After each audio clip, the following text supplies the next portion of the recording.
고려로 돌아갈 말은 누가 구해준 것이냐? 말하지 않으면 내 놈의 목을 칠 수밖에 없다. 소배압은 김은부가 고려로 갈 말까지 구해놓고 달아날 채비를 했다는 사실에 분해하면서 도대체 그 말은 누가 구해준 것이냐고 화를 내며 묻기 시작했어요. 어차피 서화와 송나라 사신이 떠나면 김은부의 목을 칠 생각을 하고 있었기 때문에 김은부의 목숨 따위는 중요한 것이 아니었으나 거란 내부에 김은부를 도와주는 자가 있다면 이는 김은부를 죽인 이후에도 큰 화로 남을 것이 자명하기 때문에 그 자를 색출해내는 것이 중요한 것이었죠. 하지만 김은부는 누가 말을 구해줬는지 끝까지 말을 하지 않았고 그 모습을 멀리서 지켜보던 하공진은 일이 잘못 돌아가는 것을 보고는 부들부들 떨기 시작하였습니다. 그러자 김은부가 구석에 있는 하공진을 보고는 내 절대 말하지 않을 테니 그대는 어서 빨리 고려로 돌아가 내가 전하지 못한 소식을 대신 전해달라 애원하는 눈빛을 보냈고 하공진은 이 일을 끝낼 수 있는 사람은 김은부가 유일하니 절대 죽지 말고 살아남아야 한다 눈빛을 보냈는데요. 그때 하공진에게 한 가지 묘수가 생각났으니 바로 지금 송나라 사신을 데리고 와서 김은부가 고초를 겪는 모습을 보게 하고 이를 대신 말려주게 하려는 거였어요. 사실 일전에도 하공진은 김은부가 거란의 사신으로 도착하자마자 소배압에게 죽임을 당할 것을 알고는 일부러 그 길목에 송나라와 서하 사신이 자연스럽게 산책하도록 유도하여서 김은부의 목숨을 구한 적이 있었는데요. 이번에도 같은 묘수를 쓰고자 자리를 황급히 떠 송나라와 서하 사신을 직접 김은부가 고초를 겪는 자리로 데리고 왔고 무릎 꿇고 있는 김은부를 보고 놀란 사신들은 아니 이게 도대체 뭐하는 짓입니까? 사신으로 있다 보면 고향과 가족이 그리워 일탈 행동을 할 수도 있는 것이거늘 그것이 잘못되었다 한들 한나라의 사신을 이렇게 무릎을 꿇리고 곤욕을 주니 어찌 이러실 수가 있단 말입니까?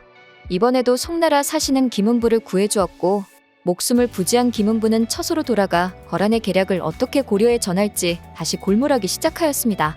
한편 송나라와 서하의 사신 때문에 김은부를 처리하지 못한 소배압은 김은부가 거란의 계책을 알고 있고 그것을 고려해 전하려 한다는 사실을 간파했고 밤이 되면 송나라와 서하 사신 몰래 김은부를 없애야겠다 마음먹었어요.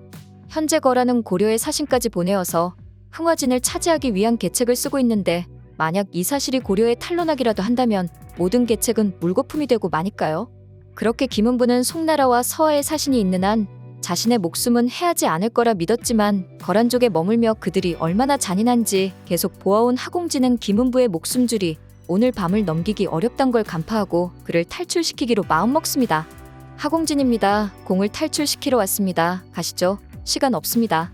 하공진은 김은부를 탈출시키기 위하여 자신이 이동하는 무리에 김은부를 합류시켜 자연스럽게 거란 막사 밖으로 나가게 유도하고 일정 거리가 지나면 김은부 혼자서 몰래 압록강을 지나 고려로 가라고 길을 안내해 주었습니다. 그렇게 하공진 무리에 자연스럽게 합류하여서 거란을 탈출하게 된 김은부는 현종에게 전할 편지를 가슴에 품은 채 미친 속력으로 말을 타고 달리기 시작했어요.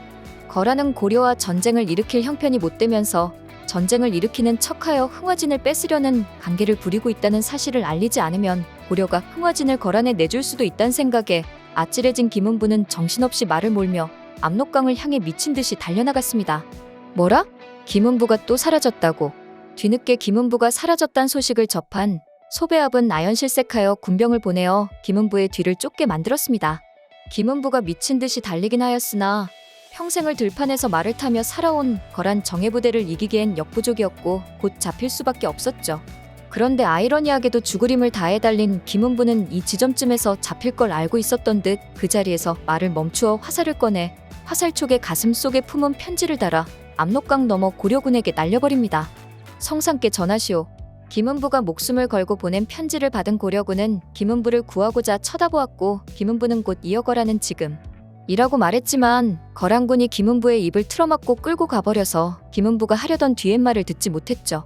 거란군이 황급히 형부시랑에 입을 틀어막으며 끌고 갔습니다. 김은부가 전한 편지를 받은 현종은 거란의 계략을 모두 알게 되었고 자신의 목숨을 걸고 이 중요한 정보를 전한 김은부에게 눈물이 날 만큼 고마웠어요. 만약 이 편지를 받지 못했었다면 거란의 계략을 전혀 눈치채지 못했을 거고 이미 거란군이 압록강을 지나서 고려를 쳐들어온다고 착각을 하고 허둥지둥 전쟁 준비를 시작하느라고 삽질을 할 것이 분명하였으니까요. 이제 현종은 거란이 그토록 뺏고 싶어하는 강동육주를 더욱 사수해내야겠다 마음먹었고 믿을만한 장수를 동북면행 영병마사로 임명하여 거란과의 전쟁을 본격적으로 대비해야겠다 생각하였지만 그 중요한 자리에 보낼 장수를 고르는데 상당한 어려움을 느꼈어요. 강조의 정변을 눈앞에서 지켜본 현종으로선 무신들이란 언제든지 정변을 일으킬 수 있는 위험한 존재라고 생각해왔기에 관직도 일정 관직 이상은 승진을 못하게 막았는데, 이에 불만을 품은 김웅과 최질 같은 자들이 황제와 재상들의 회의장까지 난입을 하여서 목청을 높이는 모습까지 보고 말았으니까요. 가뜩이나 무신들을 믿지 못하던 현종은 이번 김웅과 최질의 난동을 겪으면서 과거 강조가 자신을 무시하고 하대하던 트라우마가 되살아나 버렸고, 다음 거란과의 전쟁에서 군병을 이끌 최고 장수는 반드시 자기가 100% 신뢰하는 자로 무신이 아닌 자 중에 임명하겠다 마음을 먹는 계기가 되었습니다. 그렇지 않다면 대군을 이끄는 무신들이 공격 방향을 거란족이 아닌 개경으로 바꿔 또 강조처럼 정변을 일으킬 수도 있을 테니까요.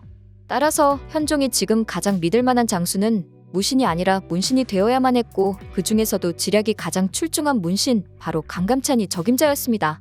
그렇게 현종은 강감찬을 처소로 불러서 경을 동북면 행영병마사로 임명할 테니 지금 동북면으로 가라고 명을 내리며 강감찬이 고려거란 제3차 전쟁을 준비할 만한 초석을 다지게끔 만들었습니다.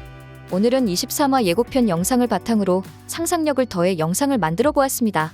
오늘 영상 재밌으셨다면 구독과 좋아요 부탁드려요.